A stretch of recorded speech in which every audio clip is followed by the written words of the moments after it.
새벽빛 묵상 누가복음 22장 24절에서 38절. 예수님께서 십자가에 달리시기 직전 제자들은 아직도 누가 큰지를 놓고 싸우고 있습니다. 십자가의 그림자가 짙게 드리우는 그 밤에 예수님의 고난이 시작될 바로 그 순간에도 제자들의 관심은 온통 세상에 있었습니다. 권력과 서열에. 십자가 앞에서도 우리는 경쟁합니다. 3년이나 우리 예수님과 함께 지냈던 제자들도 그랬습니다. 그렇게 말씀을 듣고 기적을 보고 함께 밥을 먹고 잠을 잤지만 예수님의 십자가는 아직 그들에게 각인되지 않았고 그들의 생각을, 그들의 인생을 아직 뿌리째 바꿔놓지는 못했습니다.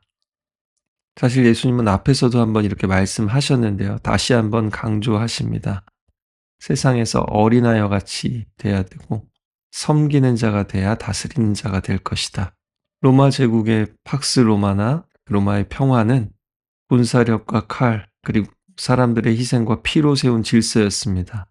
또 고대의 그 후견인 제도, 페이트론 제도는 자비를 베푸는 것조차 사실은 갚아야만 하는 관계였습니다. 베푸는 것처럼 보이지만 사실은 지배하기 위한 것이었습니다. 오늘날 세상의 리더십이나 기업의 모습도 이와 다르지 않습니다. 그러나 하나님의 통치는 정반대입니다. 어린아이처럼 약한 자, 하인처럼 낮은 자 섬기는 자가 결국 큰 자입니다. 예수님은 자신을 섬기는 자라고 말씀하셨습니다. 그리고 그 섬김의 절정을 십자가에서 곧 보여주실 겁니다. 예수님은 제자들을 또한 칭찬하시고 격려하십니다. 너희는 나의 모든 시험 중에 나와 함께한 자들이다. 세상이 말하는 방식도 당시 유대교가 말하는 방식도 아니고 자신들에게 편안하고 안전하고 익숙했던 방식이 아니라 예수님과 함께 살았습니다. 그 자체가 이미 큰 시험을 통과한 것이었죠. 하나님 나라의 법대로 질서대로 살겠다라는 결단은 매일매일 시험의 연속입니다. 그러나 그 길을 따르는 우리들에게 예수님은 말씀하십니다. 내 아버지께서 나라를 내게 맡기신 것 같이 나도 너희에게 맡기겠다. 너희로 내 나라에서 내 상에서 먹고 마시게 하겠다. 이 세상에서 섬기는 삶을 사는 자의 끝은 하늘에서 잔치입니다. 스스로를 낮추고 섬기는 자들이 거기서 다스릴 것입니다. 세상에서 작다고 무시당하는 자들이 하늘나라에서는 왕처럼 자리에 앉게 될 겁니다. 그러나 그 하나님의 나라가 이르기 전에, 우리가 그 나라에 들어가기 전에 사단은 우리를 끝까지 흔들어 놓습니다. 시몬아 시몬아 보라 사탄이 너를 밀가부르듯 하려고 요구하였으나 까부르다 채로 치다라는 이 말은요. 아주 강하게 흔들어서 분리해 놓는다는 뜻입니다. 예수님으로부터 제자들을 흔들어서 분리시켜 놓겠다라는 거죠. 사탄은 예수님의 사역 가운데 계속해서 예수님을 시험했습니다. 그러나 실패했죠. 이제 사탄은 준비되지 못한 덜 무장된 예수님의 제자들을 노립니다. 그 가운데 베드로를 노립니다. 결국 베드로는 자기 안에 두 가지 욕망 가운데 사탄의 욕망을 선택할 겁니다. 그럼에도 예수님은 사탄을 이기실 겁니다. 사탄의 먹잇감이 될 제자들을 보호하실 겁니다. 그것을 위해 기도하셨습니다. 사탄이 제자들을 흔들려고 고소하고 고발할 때 예수님은 제자들을 보호하는 변호사 역할을 자처하십니다. 베드로는 가룟 유다와 다를 겁니다. 물론 베드로도 넘어질 겁니다. 배신할 겁니다. 그러나 그의 끝은 배신자, 배교자로 끝나지 않을 겁니다. 예수님께서 우리 믿음이 떨어지지 않기를 기도하십니다. 그런데도 베드로는 주여 내가 주와 함께 감옥에도 죽는데도 가기를 각오했다고 합니다. 그러나 주님은 오늘 닭 울기 전에 내가 나를 3번 모른다고 부인할 것이라고 말씀하죠. 베드로는 살아남을 것입니다. 그러나 자신의 이런 결단 때문이 아니라 자신의 지혜와 선택 때문이 아니라 바로 예수님이 그를 위해 기도하시기 때문에 살아남을 것입니다.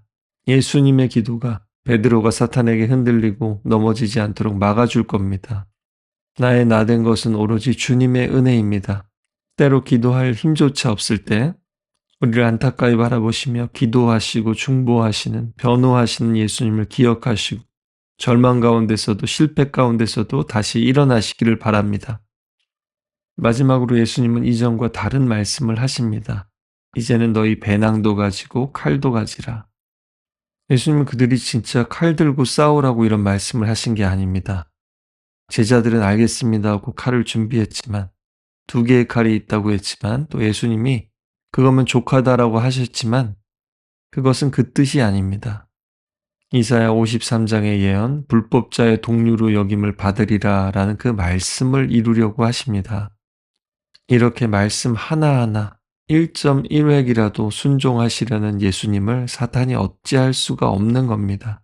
어떻게 보면 그 전에 하신 말씀과 모순되는 말씀인 것 같은데, 예수님은 오히려 더 철저하게 불법자의 동류로 여김을 받으려고 가질 수 있는 것을 다 가지라고 말씀을 하시는 거죠. 우리는 칼을 버려야 될 때가 있고 취해야 될 때가 있습니다. 그러나 칼을 취해야 될 때조차 세상과는 전혀 다른 방식으로 사용합니다. 그 때와 방식을 아는 것, 그것이 우리 믿음이 또한 자라가는 방법이고 말씀을 이루는 비결이기도 합니다. 예수님은 지금 누구보다 철저하게 율법을 지키는 방식을 선택하십니다. 그러나 오히려 세상은 그를 불법자로 여길 것입니다. 무법자로 여길 겁니다.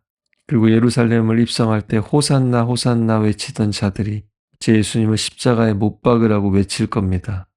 예수님은 지금도 치열하게 싸우고 계십니다. 칼로가 아니라 말씀으로, 말씀을 순종함으로, 십자가의 길을 걸음으로, 하나님의 방식을 끝까지 고수함으로 치열하게 싸우고 계시죠. 여러분, 혹시 믿음이 무너져 있지는 않습니까? 시험에 들진 않았습니까? 기도하고 싶은데 기도할 힘조차 없습니까?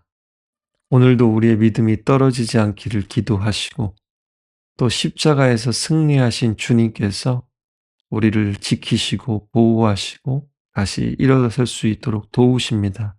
오늘도 이 예수님의 약속의 말씀을 듣고 있는 여러분은 가룟 유다가 아니라 베드로임을 기억하시길 바랍니다. 그 어떤 실패도, 그 어떤 절망도 예수님과 우리 사이를 갈라놓을 수 없습니다. 생명도 천사도 사탄도 말입니다. 이번 주는 고난주간입니다. 한 주간 예수님의 십자가의 길을 더 깊이 묵상함으로 뼛속까지 십자가가 각인되고 십자가의 방식으로 승리하며 십자가의 길을 따라 걷는 우리 모두가 되기를 간절히 소망합니다.